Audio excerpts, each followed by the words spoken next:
Hello guys, this is Kailash Sharma and you're watching online platform of कल्प career institute. और हमने जो रीड स्पेशल साइंस की सीरीज स्टार्ट की है और उसमें जो 6th क्लास एनसीईआरटी को स्टार्ट किया है उसमें आज हमारा चैप्टर रहने वाला है 10th और 11th। ये दो चैप्टर अपने रहने वाले हैं। हम लोग फटाफट चैप्टर कर रहे हैं ताकि टाइम जो है वो कम लगे। पेन और रजिस्टर लेके बैठना है। मेन जो पॉइंट आज के मेन एग्जाम के व्यू से उनको लिखना है ताकि रिवीजन हो पाए। और जितनी बार मैं बोलूं आप लोगों को साथ में भी उधर जाना है ताकि आप उसको ढंग से याद कर पाए, हैंड क्लास के टाइम में याद कर पाए। चलिए दोस्तों स्टार्ट करते हैं। तो पहला लेसन है अपना, उसको स्टार्ट करते हैं, सजीव विशेषताओं का अन्वेषण। काफी इंपॉर्टेंट लेसन है। इसमें से काफी ऐसे क्वेश्चंस आएंगे जो हमने आज तक पहले कभी नहीं पढ़े होंगे और एनसीईआरटी के अंदर आ रहे हैं तो अपने लिए इंपॉर्टेंट हो जाते हैं क्योंकि रीट जो है वो यहीं से लगती है। नेक्स्ट लेसन जो है इतना ज्यादा इंपॉर्टेंट नहीं है तो इसमें कुछ खास चीजें नहीं है।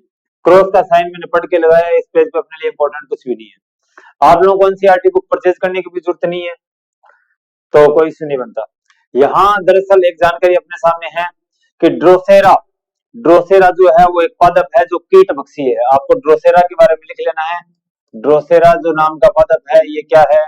ये कीट भक्षी यानी कि क्या खाता है? कीट खाता है। क्या खाता है? कीट खाता है। अच्छा, ऐसे ही एक यूट्रिकुलेरिया का भी था, वो पहले एग्जाम में आ चुका है, इसलिए इस तरह के क्वेश्चन थोड़े बढ़िया इंपॉर्टेंट बन जाते हैं। नेक्स्ट पेज पे चलते हैं। यहाँ अपने को एक दो चीजें मिलती है वापस काम की। इस पेज पे उत्सर्जन की बात करते हैं तो आपको मालूम है जो वेस्टेज मटेरियल है जिन जो काम के ना हो उसको शरीर से बाहर निकालना उत्सर्जन होता है। पेड़ पौधे भी करते हैं। आपको पेड़ पौधे के ऊपर जो घास के ऊपर इस तरह की जो उसकी बूंदे दिखाई दे रही है ये उसकी बूंदे ही वास्तव में क्या होती है? उत्सर्जन में निकला हुआ मटेरियल है एक तरह से इनके लिए। इस पेज पे देखते हैं कोई और जानकारी है क्या? और जानकारी के नाम पे यहाँ दोस्तों हमारे पास दो शब्द हैं। वो क्या है? एक तो है रंध्र और दूसरा क्या है? उद्दीपन। रंध्र क्या होते हैं? जिनको स्टोमेटा आपने सुना होगा। क्या सुना होगा? स्टोमेटा। स्टोमेटा क्या होता है कि इस तरह की पत्तियों के ऊपर इस तरह की स्ट्रक्चर्स होती है, कुछ इस तरह की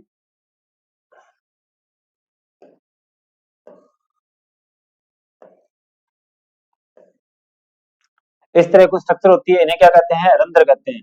ये वाले जो पोर्शन अंदर वाला ये पोर्शन जो आपको दिखाई दे रहा है इस पोर्शन से मटेरियल बाहर जाता है और अंदर आता है। ये जो है ये द्वार कोशिकाएं। कौन सी कोशिकाएं? द्वार कोशिकाएं, डोर सेल। कौन सी? द्वार कोशिकाएं, डोर सेल। ये जो द्वार कोशिकाएं हैं जब इनमें पानी भरता है, जब इनमें क्या होता है? पानी भरता है तो पानी भरने से ये क्या होता है? खुलती है। पानी भरने से खुल जाती है। और जब पानी नहीं रहता सिकुड़ जाती है तो सिकुड़ने से उस टाइम ये क्या हो जाती है? बंद हो जाती है। आपको इतनी जानकारी ध्यान रखनी है। उद्दीपन क्या होता है? जैसे मैं खड़ा हूं, अचानक एक तरफ से बल्ब जगा और मेरा ध्यान चला गया तो ये उद्दीपन है। यानी कि किसी बाह्य जो पर्यावरण है उसमें कुछ परिवर्तन होता है तो उस परिवर्तन के अनुकूल या परिणाम स्वरूप अपना शरीर जो क्रिया करता है उसे हम क्या कहते हैं? उद्दीपन कहते हैं। ये हमें ध्यान में वर्ड होने चाहिए छोटे मोटे। छुई का आपको प्रति मालूम है कि छुई की उद्दीपन के प्रति अनुक्रिया क्या है? उद्दीपन क्या? हाथ लगाना। हाथ लगाने से उसने काम क्या किया? वो बंद होना स्टार्ट हो गया। ठीक है, तो ये क्या हो गया? उद्दीपन हो गया। उद्दीपन के प्रति इसकी अनुक्रिया होगी। इसके बाद नेक्स्ट पेज पे अपने चलते हैं। उससे पहले एक जनन है। जनन आपको मालूम है अपने जैसे जीवों को पैदा करना जनन के अंदर आता है। यहाँ केवल एक ड्रोसेरा अब तक ऐसा नाम आया है जो अब तक उससे अनभिज्ञत है या हमें मालूम नहीं था। बाकी कोई खास जानकारी नहीं है। उद्दीपन अनुक्रिया आपको मालूम है। इस पेज पे कोई भी जानकारी नहीं है। यहां से भी आगे चलते हैं। ये पूरे पेजेस पढ़े हैं दोस्तों मैंने। ये यहाँ इस पेज पे काफी इंपॉर्टेंट जानकारी है। सबसे पहले कि कोई एक बीज जो है उसके अंकुरण के लिए क्या क्या परिस्थितियां होनी चाहिए, क्या नहीं होनी चाहिए। मैं पौधे के बढ़ने की बात नहीं कर रहा। इस पेज पे इस चैप्टर पे बात चल रही है कि बीज के अंकुरण के लिए किस प्रकार की आवश्यकताएं हैं। तो बीज के अंकुरण की बात करें तो वायु एंड मिट्टी तो चाहिए, ये तो नॉन है। लेकिन यहाँ प्रकाश एवं अंधकार की परिस्थितियां, ये क्या है? प्रकाश की अनुपस्थिति। क्या चाहिए? प्रकाश की अनुपस्थिति चाहिए। याद रखना दोस्तों, क्या चाहिए? प्रकाश की अनुपस्थिति। अगर बीज का अंकुरण करवाना है तो ऐसी परिस्थितियों में क्या चाहिए? प्रकाश है अनुपस्थिति चाहिए। लेकिन कुछ ऐसे पौधे हैं जैसे कि कोलिशियस, जैसे कोलियस और पिटूनिया, ये ऐसे पदप हैं जिनके लिए हमें क्या चाहिए, कोलियस और पिटूनिया के लिए हमें क्या चाहिए, बीजाकरण के लिए प्रकाश की आवश्यकता होती है। राइट डाउन कर लेना, खास रीट साइंस मैथ वाले, कोलियस और पिटूनिया, ये दो ऐसे पादप हैं जिनके बीजों के अंकुरण के लिए प्रकाश की आवश्यकता होती ही है। बीजों इनको मिट्टी से ढका नहीं जाता। सामान्य बात करें जैसे कि कैलेंडुला और जीनिया, इनके लिए अंधकार की आवश्यकता होती है, ये तो हम बात कर चुके ही हैं। मोस्टली जो बीज है वो जमीन के अंदर उगते हैं, इसके लिए प्रकाश की आवश्यकता नहीं होती। लेकिन कोलियस और पिटूनिया दो ऐसे पादप हैं, तो इनको अंडरलाइन कर लेना, लिख लेना। दो चीजें आई है यहाँ, मोस्ट इंपॉर्टेंट है दोनों की दोनों ही, आपको राइट डाउन कर लेनी है। There is not important things on that page, same here again.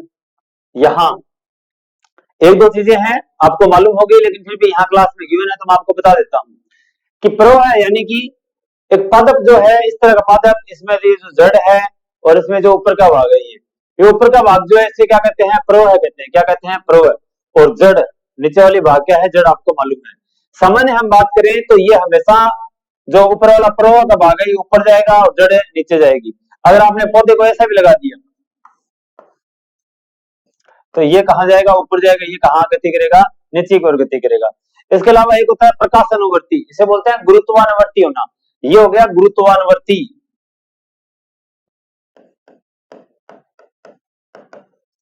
और गुरुत्वाकर्षण दिशा के विपरीत जा रहा है तो क्या बोलेंगे, विपरीत गुरुत्वानुवर्ती। क्या बोलते हैं, क्या बोल देंगे, विपरीत गुरुत्वानुवर्ती। और ये क्या हो जाएगा, गुरुत्वानुवर्ती। क्या हो जाएगा, गुरुत्वानुवर्ती। और जैसे इस कमरे में कोई पादप लगा है, ये कोई कमरा है, इस कमरे में कोई पादप लगा है यहाँ पे, तो यहाँ इस तरफ से क्या आ रही है, सूर्य की धूप आ रही है, तो इस तरफ मुड़ जाएगा ये। इसे क्या बोलेंगे, प्रकाशानुवर्ती। क्या बोलेंगे इसे, प्रकाशानुवर्ती। ये जानकारी आपको मालूम होगी। यहाँ एक अच्छी जानकारी और है, क्या है कि जगदीश चंद्र बोस एक भारतीय वैज्ञानिक की बात चल रही है। किसकी बात चल रही है, जगदीश चंद्र बोस भारतीय वैज्ञानिक की बात चल रही है।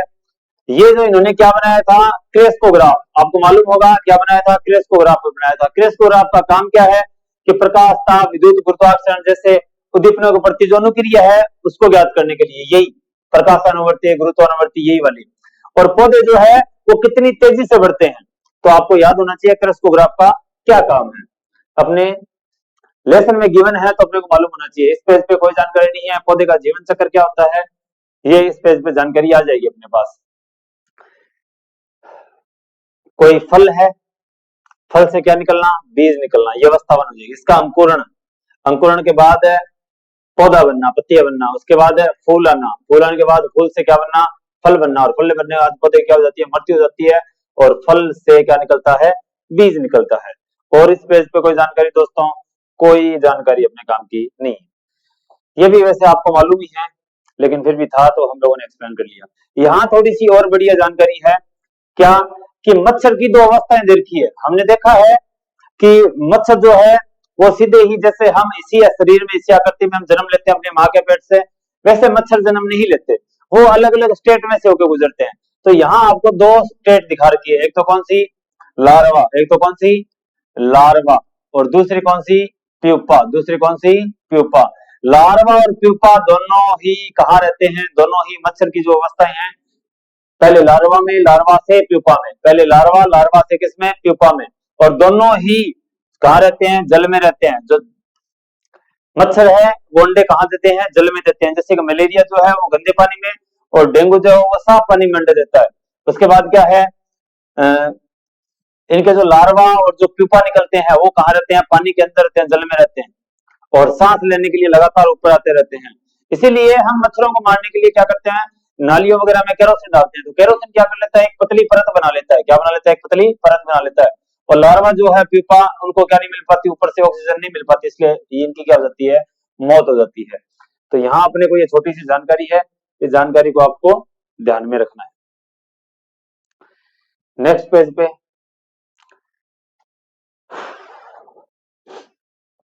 यहाँ कुछ खास नहीं है, ये हम बात कर चुके हैं पहले ही, मर जाते हैं, और कुछ इसमें खास इस पेज पे कुछ भी नहीं है। चलिए दोस्तों नेक्स्ट पेज पे चलते हैं अपने। यहाँ मच्छर जो है वो कितने से, वयस्क मच्छर कितने दिन जीवित रहता है? 10 से 15 दिन। यहां से ये लिख लेना कि मच्छर जो है वो कितने दिन जीवित रहता है? 10 से 15 दिन। और कैसा मच्छर है? वयस्क मच्छर। कैसा मच्छर है? वयस्क मच्छर जीवित रहता है। इतनी कहानी, ये इतनी कहानी है। अंडा, अंडे के बाद लार्वा, लार्वा प्यूपा, प्यूपा के बाद मच्छर बन गया। और वयस्क मच्छर, वयस्क मच्छर क्या होता है? 10 से 15 दिन जीवित रहता है। पहली अवस्था, दूसरी अवस्था, यह ध्यान रखना, ठीक है। नेक्स्ट पेज पे चलते हैं।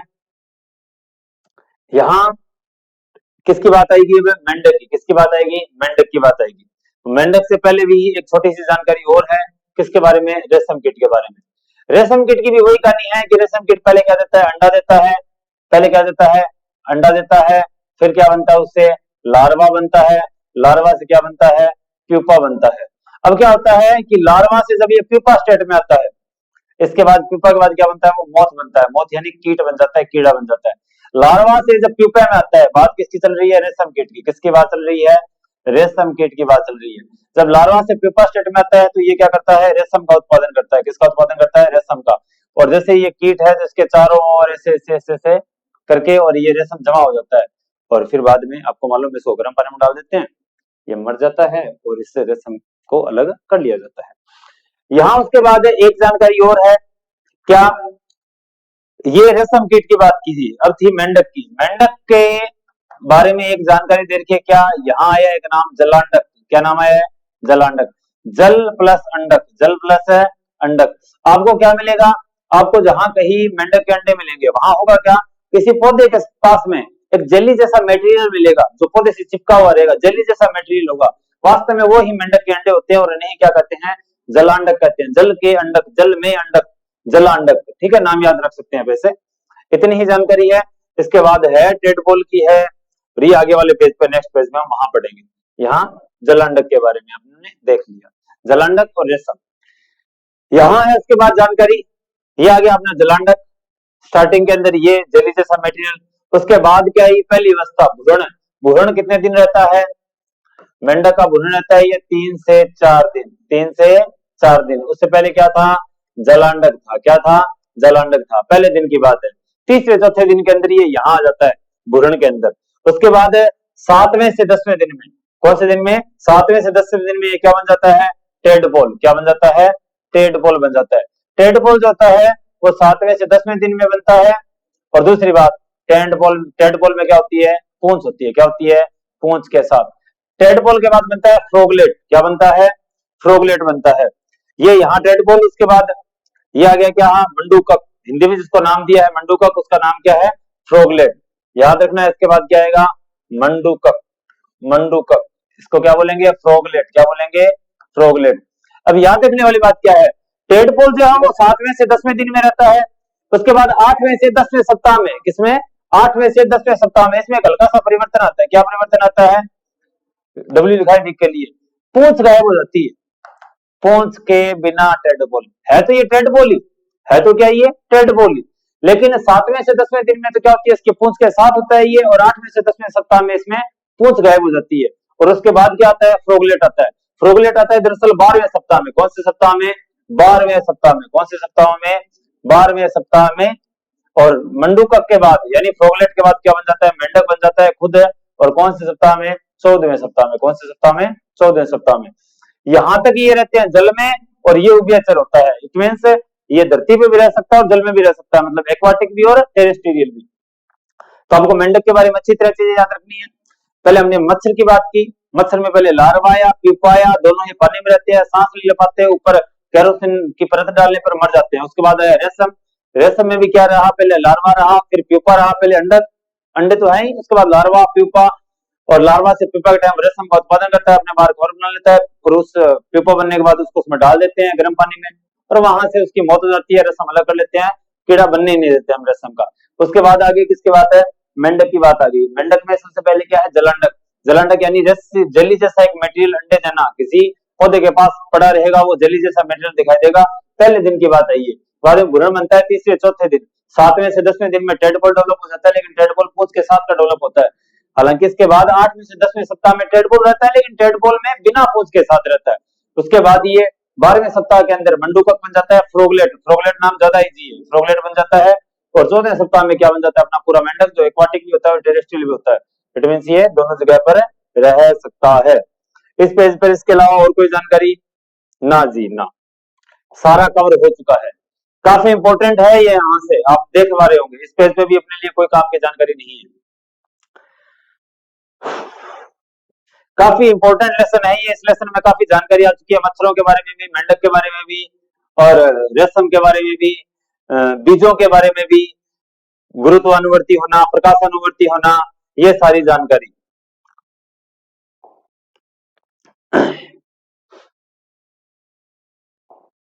पढ़ चुके हैं दोस्तों हम सारे। ये रहा, भूमि में रखा गलमा, गमला, सॉरी, ये ऊपर जाएगा, गलमा नहीं गमला, ये ऊपर जाएगा, जड़ नीचे आएगी, गुरुत्वानुवर्ती होना, विपरीत गुरुत्वानुवर्ती होना, ये सारी चीजें। ये कविता है। एक छायादार और तृणमय दलदल के किनारे हमें मिला एक तालाब। इसी के साथ हमारा एक लेसन कंप्लीट होता है। अब आते हैं नेक्स्ट पेज। प्रकृति की अमूल्य संपदा। बहुत ही कम जानकारियां हैं इस लेसन के अंदर, तो ऐसे मानो मोस्टली लेसन हमें स्किप ही करना है, लेकिन फिर भी हम कोई डाउट ना करें, इसलिए लेसन को एक बार आंखों में से निकाल लेते हैं। इस पेज पे not even a single information, इस पेज पे भी कोई सिंगल इंफॉर्मेशन नहीं है। वायु हमारे लिए जरूरी है, काफी जरूरी है, यहाँ भी कोई जानकारी नहीं है, बस यही है ऑक्सीजन के बिना हम कुछ भी क्षण जीवित नहीं रह सकते, ये मालूम है आपको। इस तरह की जानकारी मैं आपको नहीं बता रहा, टाइम वेस्ट नहीं करना आपने। तमिलनाडु का मुपंडल पवन चक्की मार्ग, पवन चक्की फार्म, जैसलमेर का पवन चक्की पार्क, और महाराष्ट्र का ब्रह्मवेल, ये बड़े उदाहरण है। महाराष्ट्र वगैरह के है, तमिलनाडु के है, तो हमारे लिए जरूरी नहीं है। बाकी इन्वायरमेंट के अंदर N2 का परसेंटेज कितना है? 78% है। ऑक्सीजन का कितना परसेंट है? 21। और बाकी जो अदर गैसेज है वो कितना परसेंट है? उसका 1%। चलिए दोस्तों नेक्स्ट पेज पे चलते हैं। यहाँ अपने लिए कोई भी जानकारी नहीं है। पौधों को पानी देना